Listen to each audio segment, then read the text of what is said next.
break down those standing hip circles. Now, as many of you might feel in your body, your hips are probably quite tight. Some people say it's where we store our emotions. So if there's emotions that you haven't processed that are still sort of in your body, that can lead to tightness. But really, it's also our everyday living. We sit a lot, where we work often, where we drive, when we're on the couch, when we're eating meals. So everything gets sort of like locked up and really tight. So there's a lot of tension.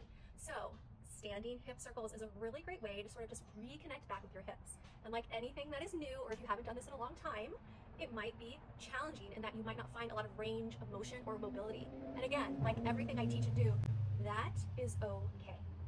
It is just information for you to observe and to be aware of. You don't even have to change it right away. You can just notice for noticing's sake.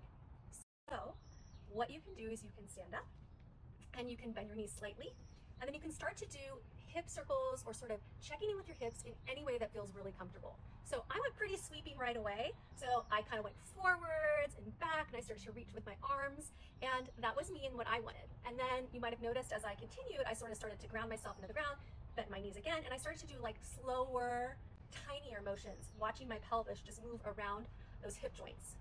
You can play with figure eights in your hips. You can do forward and back. You can try side to side. And maybe you could put on a song you really love. That's always the best way. I would again encourage maybe a song that's not super fast or super energizing, because if this is something you haven't done for a long time, give yourself the time and the space to go slowly. I love to cultivate slowness in my therapeutic movement practices because our world is so busy and fast. So how beautiful is it that we can show our body a different way, that we can slow down, because when we slow down, we become more present, we can notice more. And so why don't you give it a try now?